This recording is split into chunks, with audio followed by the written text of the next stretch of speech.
Pourquoi éviter Facebook comme support pour lancer votre entreprise? Internet est le meilleur moyen de communiquer facilement et pour pas cher avec notre client idéal. Cependant, il y a d'énormes pièges. L'énorme piège, c'est que c'est très facile de remplacer la stratégie par la tactique. Autrement dit, c'est très facile de se perdre un peu en faisant des tâches qui sont répétitives, inutiles, apportent très peu de valeur et ont très peu d'impact pour le développement de notre entreprise.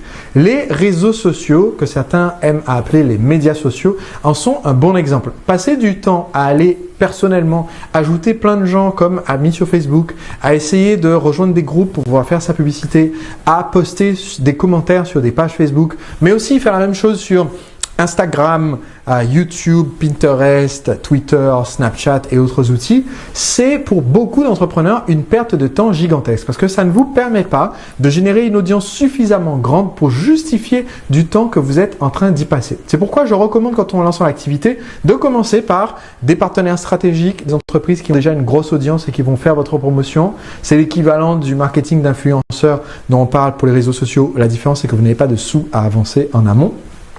Et quand vous connaissez bien vos chiffres, quand vous savez combien vous rapporte un client, commencez directement à investir du côté payant, c'est-à-dire la publicité sur Facebook et Instagram par exemple, est un très bon moyen d'obtenir des réponses sur notre étude de marché express, de faire de la publicité pour vendre nos produits ou services auprès des clients très bien ciblés potentiels pour notre produit ou service. Mais c'est un temps perdu gigantesque pour beaucoup de personnes que de se concentrer sur avoir plus de vues, plus de fans, plus d'abonnés, d'autant que ces plateformes peuvent vous supprimer votre base de fans ou d'abonnés d'un instant à l'autre comme ça.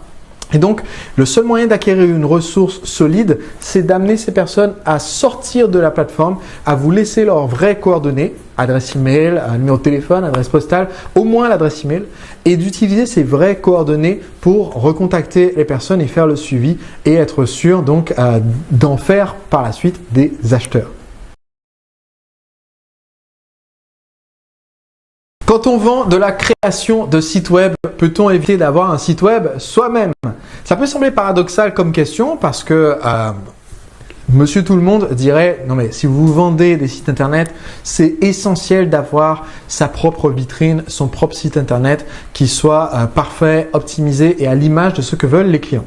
La réalité des choses est bien différente.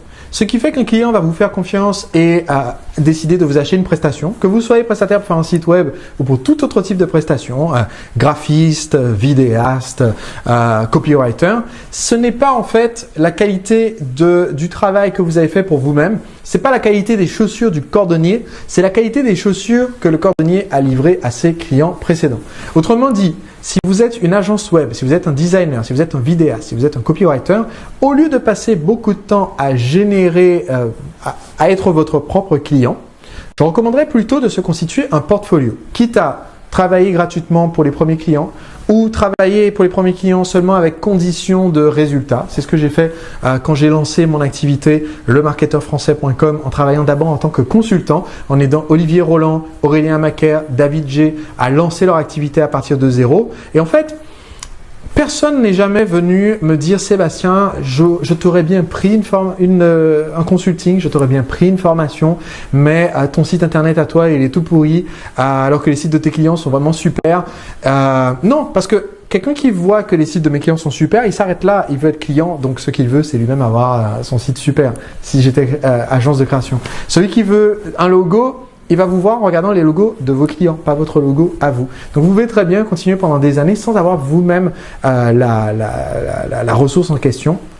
Sachant que du coup, si vous quand même vous mettez en place un site internet, eh bien vous y allez y mettre essentiellement votre portfolio. Ce qui compte vraiment quand on est freelance, quand on est indépendant, c'est pouvoir prouver la qualité, la compétence de notre travail et pas nécessairement le travail qu'on a fait pour nous-mêmes, mais le travail qu'on a fait pour d'autres clients. Donc, à temps égal, mieux vaut créer ce travail, ce site web, ce logo, ces vidéos pour un client réel ou gratuit afin de s'en servir comme portfolio.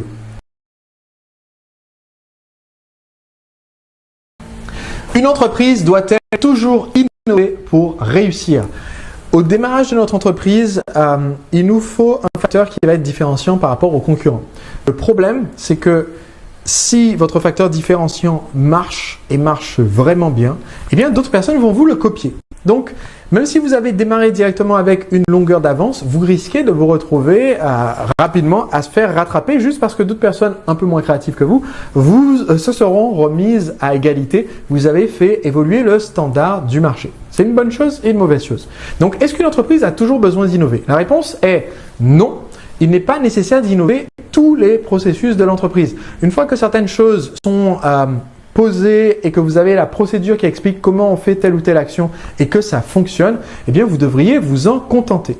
Par contre, s'il y a un point sur lequel, selon moi, toute entreprise doit innover régulièrement, c'est sur notre gamme de produits, savoir déterminer à tout instant quel est notre produit phare, c'est-à-dire le petit nombre de produits, voire l'unique produit dans notre gamme qui génère la grande majorité de notre marge. C'est le produit qu'on promeut de façon active et continuelle parce que c'est celui qui nous permet de faire vivre la boîte et de faire du profit.